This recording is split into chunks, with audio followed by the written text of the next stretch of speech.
بسم اللہ الرحمن الرحیم بسم اللہ الرحمن الرحیم الحمد للہ والصلاة علی اہلہا۔ عزیز طلبہ، السلام علیکم ورحمۃ اللہ وبرکاتہ۔ شرح الامہ اول کتاب الصلاۃ درس نمبر 59 میں مسجد سے متعلق مکروہات کے بارے میں گفتگو کی جائے گی۔ مسجد سے متعلقہ مکروہات کو بیان کرتے ہوئے مسجد کو بہت زیادہ بلند بنانے کی کراہت وارد ہوئی ہے۔ مسجد میں تھوکنا اور ناک صاف کرنا بھی مکروہ شمار کیا گیا ہے، اگر وہ حد کے حرمت کا موجب نہ ہو، ورنہ تو حرام ہونا چاہیے۔ مسجد میں آواز کو بلند کرنے کی بھی کراہت وارد ہوئی ہے۔ دیگر متعلقہ مکروہات اور مسائل بھی بیان کیے جائیں گے۔ سب سے پہلے ہم عبارت کو دیکھیں گے۔ فرمایا وَيُكْرَهُ تَعْلِيَتُهَا بَلْ تُبْنَى وَسَطًا عُرْفًا وَالْبُصَاقُ فِيهَا وَالتَّنَخُّمُ وَنَحْوُهُ وَكَفَّارَتُهُ دَفْنُهُ وَرَفْعُ الصَّوْتِ الْمُتَجَاوِزِ لِلْمُعْتَادِ وَلَوْ فِي قِرَاءَةِ الْقُرْآنِ وَقَتْلُ الْقُمَّلِ فَيُدْفَنُ لَوْ فُعِلَ۔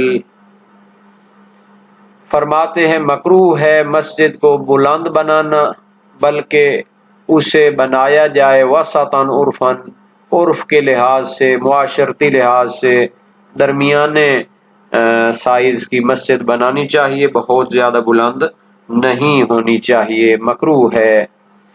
والبصاق فیہا والتنخم ونحوہ، مسجد کے اندر تھوکنا اور اس کے اندر ناک صاف کرنا یا اسی طرح کے جو کام ہوتے ہیں یہ انجام دینا، تو یہ کیا ہوتا ہے؟ مکروہ ہوتا ہے۔ اگر معاشرتی لحاظ سے ان چیزوں کو حد کے حرمت اور توہین اور تذلیل کا فرد قرار نہ دیا جائے تو پھر مکروہ ہے، اور اگر اس سے توہین لازم آتی ہو اور مسجد کے حق میں گستاخی لازم آتے ہو، تعظیم شاعر اللہ کی کے خلاف ہو، تو پھر اس کے بارے میں حرمت کا بھی بحث ہو سکتی ہے۔ وَكَفَّارَتُهُ دَفْنُهُ، اور اگر کوئی اس میں تھوک دیتا ہے یا اس میں ناک صاف کر لیتا ہے تو اس کا کفارہ یہ ہے کہ اس کو دفن کر دے، اس کو صاف کر دے۔ وَرَفْعُ الصَّوْتِ الْمُتَجَاوِزِ لِلْمُعْتَادِ، اور مسجد کے اندر بہت زیادہ بلند آواز میں بات کرنا بھی مکروہ ہے۔ رفع الصوت، آواز کو بلند کرنا، الصوت میں آواز کو بلند کرنا، المتجاوز للمعتاد، جو عموماً آواز میں درمیانی آواز میں بولا جاتا ہے، اس سے تجاوز کرنے والی بلند آواز میں بولنا بھی مسجد میں یہ مکروہ ہوتا ہے۔ وَلَوْ فِي قِرَاءَةِ الْقُرْآنِ، اگرچہ کہ وہ قرآن کی قراءت کے حوالے سے ہی کیوں نہ ہو، یعنی اتنی زیادہ قرآن کی تلاوت اور قراءت کی آواز بلند کرنا کہ لوگ اس سے پریشان ہو جائیں یا اس سے ان کو اذیت ہو، تو یہ پھر کیا ہے؟ مکروہ ہوتا ہے۔ وَقَتْلُ الْقُمَّلِ، جوئیں مارنا اور کھٹمل مارنا اور اس قسم کے جو حشرات وغیرہ ہوتے ہیں ان کو اس کے اندر مارنا، یہ کیا ہوتا ہے؟ مکروہ ہوتا ہے۔ فَيُدْفَنْ لَوْ فُعِلَ، اگر اس طرح حشرات کو مار دیا جائے تو پھر اس کو دفن کرنا چاہیے۔ اور اس کے بعد فرماتے ہیں یہ تو تھا قاتل القمل، وہ آگے بھی آ گیا ہے، تو اس کے بعد ہے وَبَرْيُ النُّبْلِ یا بَرْيُ النَّبْلِ وَهُوَ دَاخِلٌ فِي عَمَلِ الصَّنَائِعِ، اور تیر وغیرہ یا ڈھال وغیرہ اور نیزے جو ہے نا جی، وہاں پر ان کو تیز کرنا یا ان کو بنانا، یعنی لوہار والے جو بٹھی پر ہونے والے کام ہوتے ہیں ان کو مسجد کے اندر انجام دینا یہ بھی مکروہ ہوتا ہے۔ وَهُوَ دَاخِلٌ فِي عَمَلِ الصَّنَائِعِ، وہ تو مختلف صنعت و حرفت کے جو کام ہوتے ہیں ان کو انجام دینا بھی مسجد میں مکروہ قرار دیا ہے۔ تو شہید ثانی فرماتے ہیں یہ جو آلات جنگی ہوتے ہیں ان کو وہاں پر بنانا یہ بھی اسی میں داخل ہے، عمل صنائع میں داخل ہے۔ چونکہ شہید اول کی عبارت تو یہ تھی کہ چونکہ یہ جو ہے عمل صنائع میں داخل ہوتا ہے، یعنی مختلف جو پیشے صنعت اور حرفت ہوتی ہے اس کے ضمن میں بھی آ جاتا ہے، اور شہید اول نے اس کو عمل صنائع کو بھی علیحدہ مکروہ قرار دیا تھا، لیکن شہید ثانی نے اس عبارت کو اس طرح ڈالا ہے کہ یہ جو ہے اس کا ایک فرد بن جاتا ہے۔ وَخَصَّهُ لِتَخْصِيصِهِ فِي الْخَبَرِ، تو جب تمام قسم کے صنعت اور حرفت اس کے اندر جو ہے کاروباری ایکٹیویٹیز کرنا مکروہ ہیں، تو پھر خصوصی طور پر یہ جو آلات جنگی ہے ان کو بنانا، ان کو کیوں ذکر کیا ہے؟ شہید ثانی فرماتے ہیں انہوں نے اس باری النابل کو ذکر کیا ہے خصوصی طور پر، چونکہ خصوصی طور پر اس کو ذکر کیا گیا ہے روایت میں بھی، فَتَتَأَكَّدُ كَرَاهَتُهُ، تو اس کی کراہت بھی شدید ہے اور اس کی تاکید ہو گئی ہے۔ وَتَمْكِينُ الْمَجَانِينَ وَالصِّبْيَانِ مِنْهَا مَعَ عَدَمِ الْوُثُوقِ بِطَهَارَتِهِمْ أَوْ كَوْنِهِمْ غَيْرَ مُمَيِّزِينَ، اور مجنون اور پاگل شخص کو یا بچوں کو مسجد میں لے آنا یا ان کو رسائی دینا مسجد کے اندر، جب ان کی طہارت کے بارے میں اعتماد نہ ہو اور اطمینان نہ ہو تو یہ بھی مکروہ ہوتا ہے، چونکہ جب انسان پاگل ہوگا یا جناب بچہ ہے تو اس کو تو تمیز نہیں ہے، وہ کیا کریں گے؟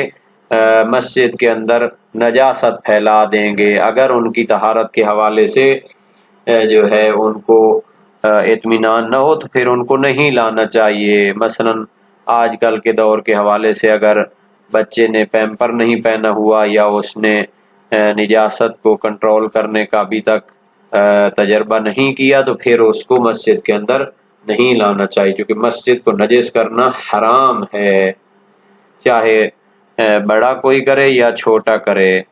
تو جو اس کے ولی اور سرپرست ہیں اس کے اوپر ذمہ داری ہے کہ وہ بچوں کو ان کی طہارت وغیرہ کے حوالے سے جب تک مطمئن نہیں ہوتے ان کو نہ لائیں۔ او کونہم غیر ممیزین، یا جب بچے اور مجنون کیا ہے سچ یا اس کو کہتے ہیں صحیح اور غلط کی تمیز نہیں رکھتے، طہارت اور نجاست کی تمیز نہیں رکھتے، تو پھر بھی ان کو مسجد تک رسائی نہیں دینی چاہیے۔ اما الصبی الممیز الموثوق بطہارتہ المحافظ علی اداء الصلوات فلا یکرہ تمکینہ، لیکن اگر بچہ ہے اور تمیز رکھتا ہے، شعور رکھتا ہے اور اس کی طہارت کے بارے میں اطمینان ہے اور وہ نمازوں کی ادائیگی کی محافظت بھی کرتا ہے تو اس کو مسجد میں رسائی دینا مکروہ نہیں ہے۔ بل ینبغی تمرینہ کما یمرن علی الصلاۃ، بلکہ اس کو بھی نماز کی جیسے تمرین کرائی جاتی ہے اسی طرح اس کو مسجد میں آنے کی بھی تمرین کرانی چاہیے، مشق کرانی چاہیے، اس کی جو ہے مسجد کے ساتھ مانوسیت ہو جائے اور وہ مسجد کے آداب وغیرہ سیکھ لے۔ تو اس بحث میں بہت سے مکروہات کو ہم نے ایک ہی سانس میں گنوا دیا گویا، تو ان کی دلیلوں کے بارے میں بھی مختصر سی بات ہو جانی چاہیے۔ بہت زیادہ اونچی بنانا مسجد یہ مکروہ قرار دیا گیا ہے، چونکہ ایک تو اس میں جو مسجد کے ہمسائے میں لوگ رہتے ہیں ان کی جناب علی بے پردگی ہوتی ہے کہ انسان جناب علی مسجد کے نام پر اگر بہت بڑی اونچی مسجد ہو تو پھر ادھر کوئی ہو سکتا ہے کہ جھانک لے، تو اس وجہ سے مسجد بھی درمیانے ہونی چاہیے تاکہ لوگوں کی جو عزتیں ہیں اور ناموس ہے اس کے لیے بھی خطرہ نہ ہو۔ اور روایت میں آیا ہے کہ نبی اکرم کی مسجد کی جو دیوار تھی وہ ایک قد کے برابر تھی۔ سبحان اللہ۔ یہ ہے جناب علی وسائل و شیعہ باب نمبر 9 ابواب احکام مساجد۔ مسجد کے اندر تھوکنا یا ناک صاف کرنا یا اس جیسے کام کرنا اگر اس میں توہین اور حد کے حرمت نہ ہو شمار نہ ہو تو پھر مکروہ ہے۔ غیاث بن ابراہیم کی روایت امام جعفر صادق علیہ السلام سے، آپ نے اپنے والد گرامی سے روایت کی، ان علی قال البزاق فی المسجد خطیئۃ وکفارتہ دفنہ۔ امام علی علیہ السلام نے فرمایا مسجد میں تھوکنا یہ ایک خطا ہے اور اس کا کفارہ اس کو دفن کرنا ہے۔ باب 19 میں یہ موجود ہے۔ طلحہ بن زید کی روایت امام جعفر صادق علیہ السلام سے، آپ نے بھی والد گرامی سے روایت کی، رسول اکرم صلی اللہ علیہ وسلم نے فرمایا من رد تعظیما لحق المسجد جعل اللہ من رد ریقہ تعظیما لحق المسجد جعل اللہ ریقہ صحتا فی بدنہ وعوفی من بلوى فی جسدہ۔ جو بندہ مسجد کے احترام اور اس کے اکرام کی خاطر، تعظیم کی خاطر اپنی تھوک کو روک لیتا ہے تو اللہ اس کی اس آب دہن کو اس کے بدن کے لیے صحت قرار دے گا، اور اس کے بدن میں جو آفات آنے والی ہے یا کوئی بیماری وغیرہ تو اس کو شفا مل جائے گی۔ سکونی کی روایت امام جعفر صادق علیہ السلام سے، آپ نے والد گرامی سے روایت کی اور اس کا بھی اسی طرح متن ہے۔ تو یہ جو حدیثیں ہیں باب نمبر 20 میں موجود ہیں، بلکہ باب نمبر 19 میں موجود ہیں۔ مسجد میں بہت زیادہ بلند آواز سے بات کرنا، حتیٰ قرآن بھی بلند آواز سے پڑھنا، تو یہ مکروہ ہوتا ہے۔ حدیث مناہی میں ہے کہ نبی اکرم نے فرمایا، بلکہ اس سے پہلے جو ہے نا جی 2 چیزیں جو رہ رہی تھیں اسی کے ساتھ تھیں تنخم والی، تو حدیث مناہی میں ہے نبی اکرم نے فرمایا مساجد کے اندر تنخو اور ناک صاف کرنا جو ہے یہ ممنوع ہے۔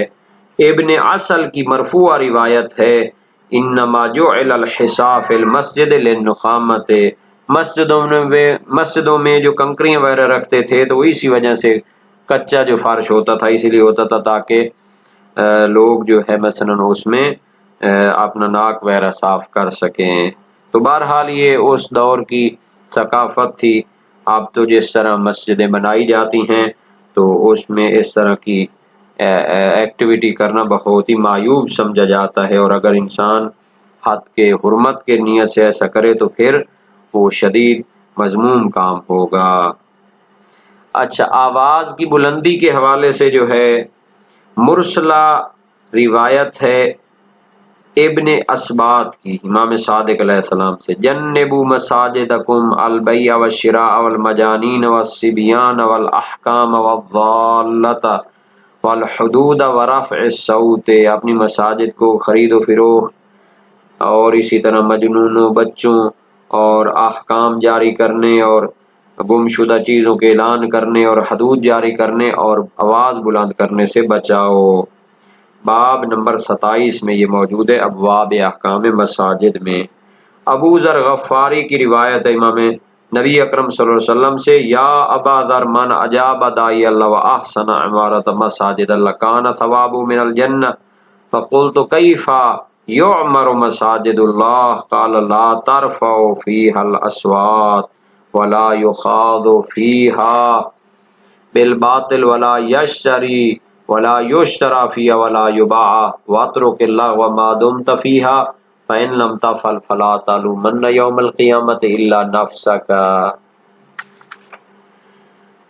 اے ابو ذر، جس نے خدا کے دعوت دینے والے کو لبیک کہا اور مساجد کی آبادی کے لیے کوشش کی تو اللہ تعالیٰ پر اس کا ثواب ہوگا جنت۔ عرض کی کیسے مساجد کو آباد کیا جائے؟ فرمایا اس میں آوازیں بلند نہ کی جائیں، اس میں باطل باتیں نہ کی جائیں، چغلیاں نہ کھائی جائیں، اور اس میں خرید و فروخت نہ ہو، اور لغو سے پرہیز کرو جب مسجد میں ہو۔ اگر ایسا نہ کرو گے تو قیامت کے دن اپنے آپ کو ملامت کرو گے۔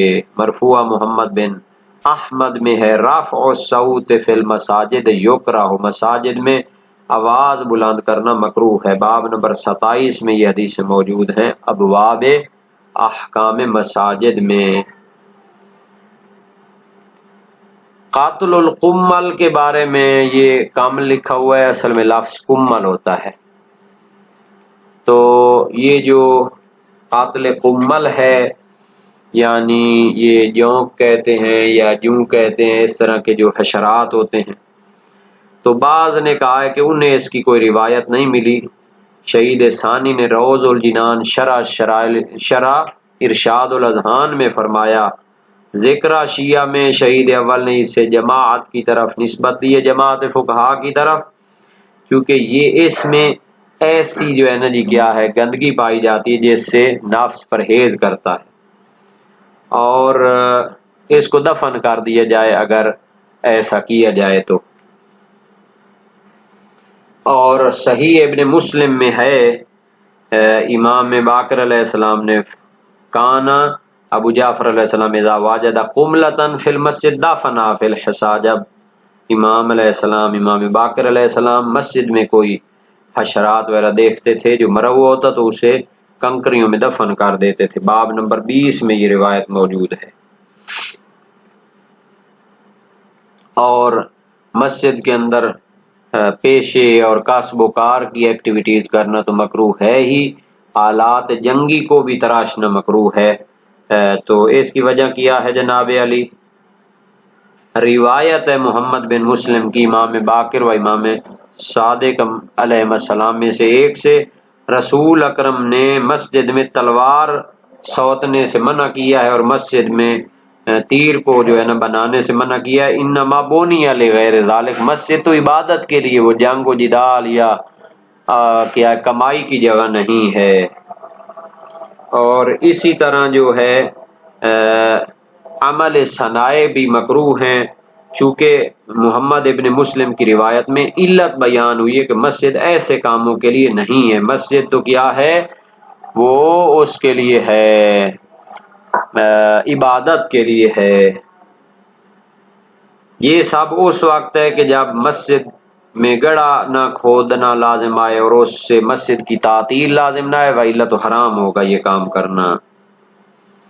بچوں اور مجنونوں کو رسائی دینے کے بارے میں جو بحث ہوئی تھی تو یہ ابن اسبات کی مرسلہ روایت گزر چکی ہے، اور اس کے بعد جو بچہ مثلاً اگر ممیز ہو تو اس کو دے سکتے ہیں، چونکہ اس سے کیا ہوتا ہے وہ باشعور بچہ ہوتا ہے۔